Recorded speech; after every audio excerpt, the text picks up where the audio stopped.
Hello. Well, we tried to go Facebook Live, but that didn't work out so well. So I'm going to go ahead and do this again and film it for you.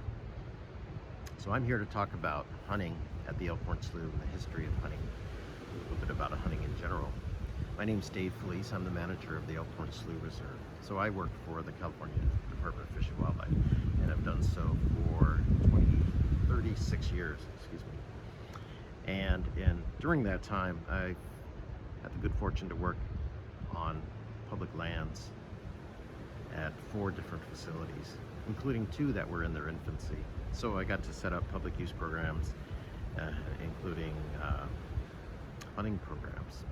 So developing hunting sites, developing habitat, and figuring out ways of how to pay for it all in order to get people in the outdoors. Because that's really what our department is all about, is protecting and managing fish and wildlife habitat, and then getting people out in the outdoors into that habitat. So we're managing wildlife and habitat not just for their intrinsic value, but for use by the public.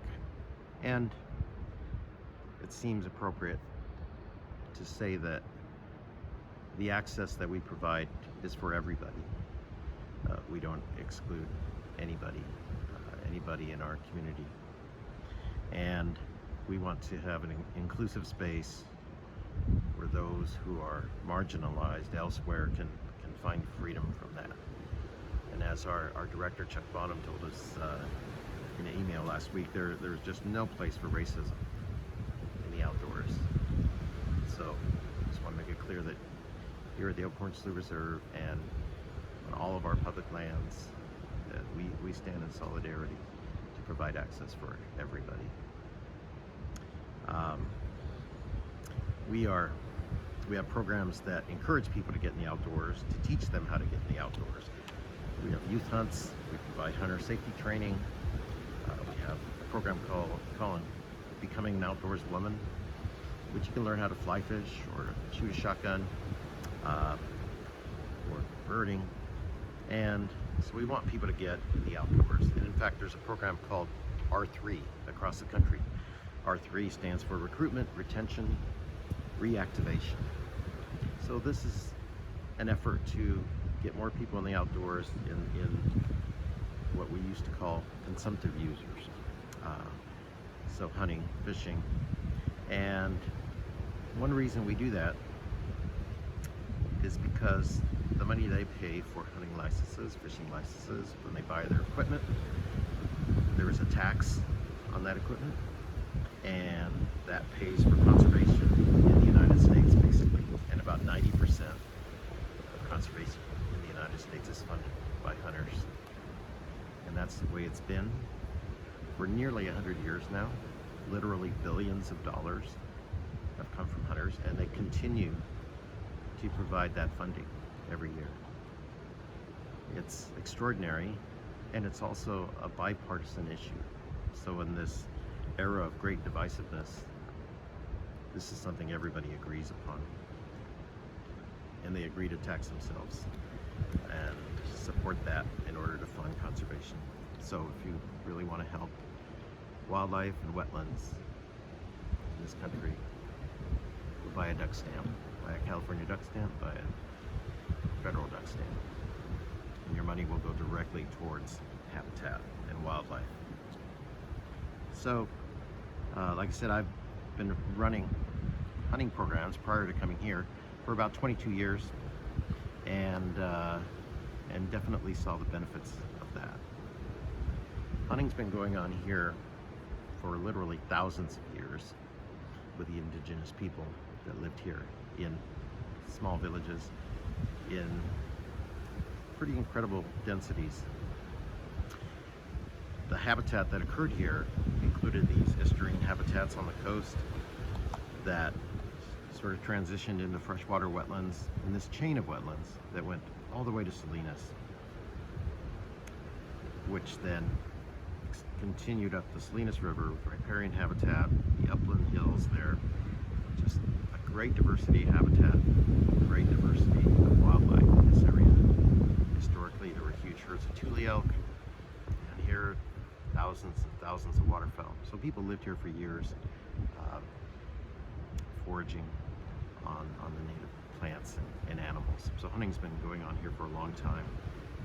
They probably made use of tule boats made from bulrush. And in some parts of the country, they even made decoys out of those same tules. The more modern hunting activity started in the late 1800s. It's basically after California became a state, people began to eat the wildlife, and in fact, some things nearly went extinct, like those tule. But the Empire Gun Club was a prominent club here at the slough, and it was located down on the reserve near Whistle Stop wetland there and Hummingbird Island. If you've been to Hummingbird Island, it would have been on the north shore of Hummingbird Island, right there at the railroad tracks. These guys built their clubhouse there, and there was a stop for the train there, because the guys that were in the Empire Gun Club, they were bankers, they were wealthy railroad tycoons, so they could pretty much make the train stop wherever they wanted it to stop. And it stopped to let them out at their club, and it stopped to get them and their birds back to their homes, probably in the Bay Area.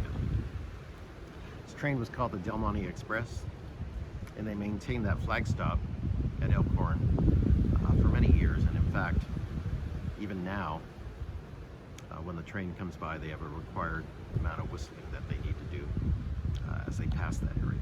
And so we can hear those trains come through on a daily basis. Now, people were interested in their activities.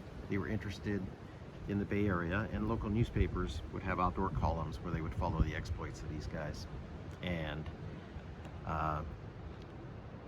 tell how good the hunting was, how the opening day was. Opening day is a day of great anticipation for hunters. And but it also would report on when things went awry. There were one particular scandal involved a guy named J.D. Hauer, who was president of the California Fish and Game Protective Association.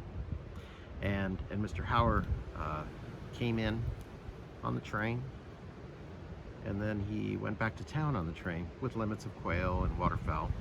And some of the other members wondered, well, how did he get all those birds so quickly? He hasn't been here that long. And well, it turns out that he was paying other people to shoot his birds for him. And so he was not a member of the club much longer. Another member of the club, a founding member of the club, was J. Henry Meyer. Mr. Meyer was a wealthy California businessman. He was a banker. He was important in the development of street railway systems in San Francisco and Los Angeles.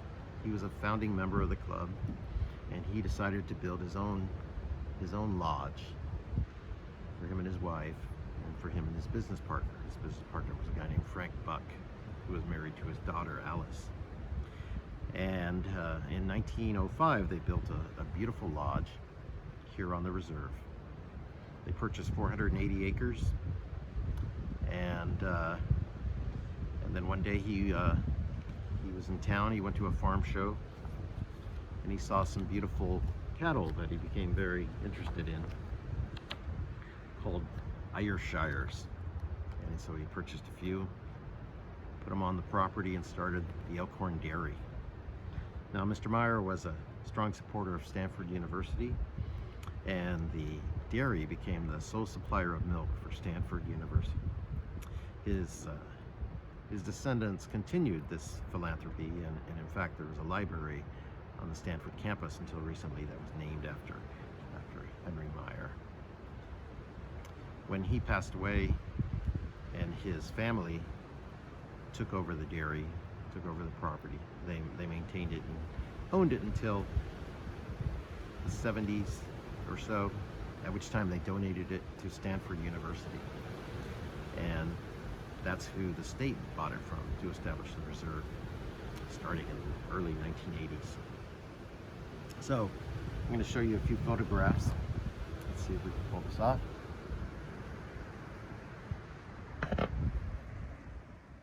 So, here's J. Henry Mayer on site, probably around 1906. He's got his hunting gear on, he's got his shotgun, it's a pretty big gun, he's got a cigar. They were living the life out here, definitely. There he is out in the field.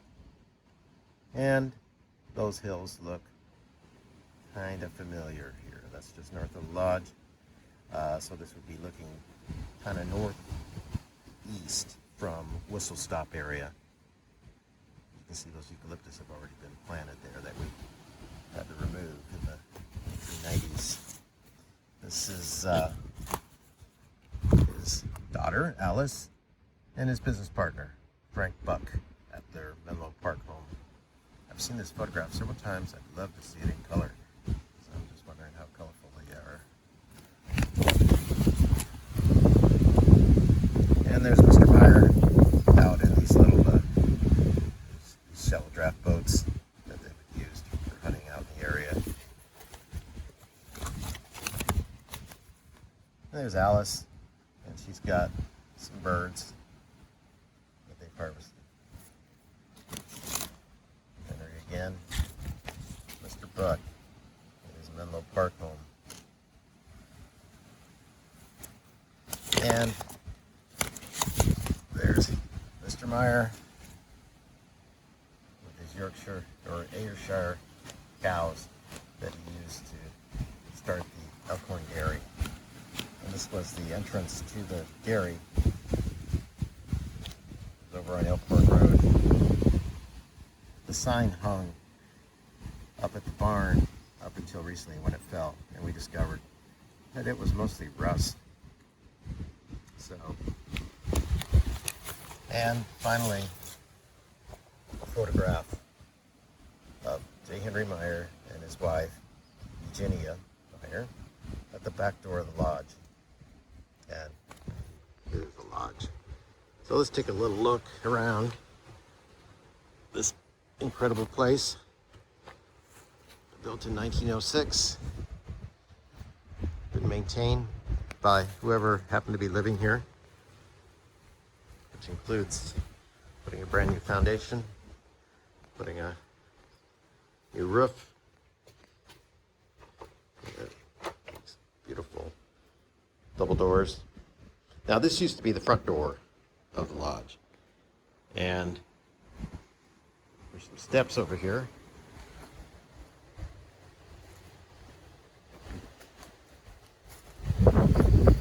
Walk over here. The steps are still here because this used to be a road that went down to the Whistle Stop. And so they'd get off here.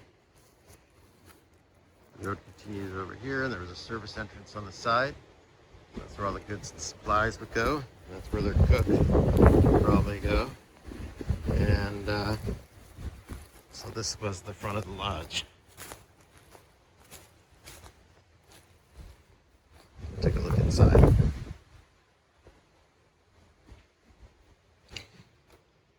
Much of this is like you would expect a lodge to look. And we recently finally got rid of the knob and tube electrical and replaced the lighting. So I thought I'd maintain the lodge look with this sort of fake antler chandeliers. But there's some real antlers that have been here for decades. And I don't think this is a local elk. I would love to get a Thule elk to put up here. Anyway, high ceilings. Beautiful redwood. If you like wood, it is gorgeous heartwood, probably harvested locally. Hills in Watsonville. The floor made of Douglas fir. It's still in very good shape. Came with these paintings, which are interesting. There's a a couple of them. This was kind of a common style then. Just show people in the outdoors hunting and stuff. These are probably over 100 years old. And it's got this enormous fireplace.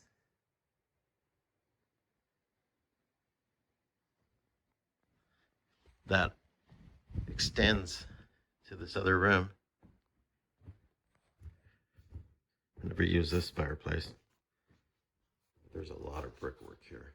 And so this is perhaps the most interesting part of this is that this brickwork is contiguous. And this door, it looks like a door, kind of a fake door, leads to nowhere. So this is the Winchester Mystery House moment. The Elkhorn Lodge. Stop building. Pantry. Kitchen. I'm just showing you the parts that got cleaned up. And a couple other things I want to show you is the fact that there are several bedrooms.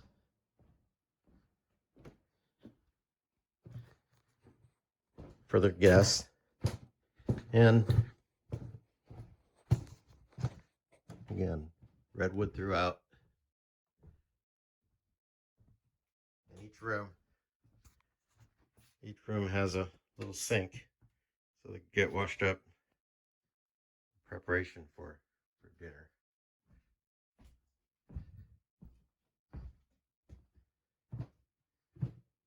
So that's a quick look at the lodge. Built by Henry Meyer in 1906.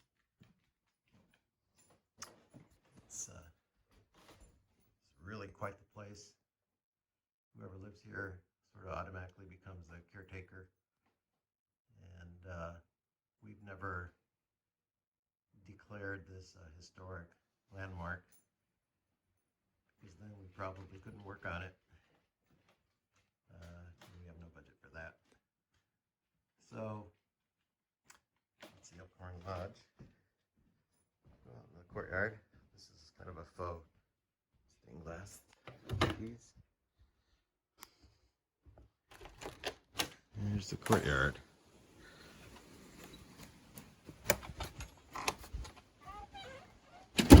Oh, absolute trouble.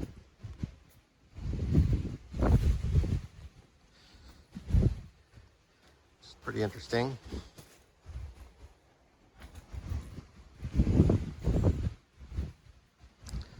Tortoise lives. So there you are, Elkhorn Lodge.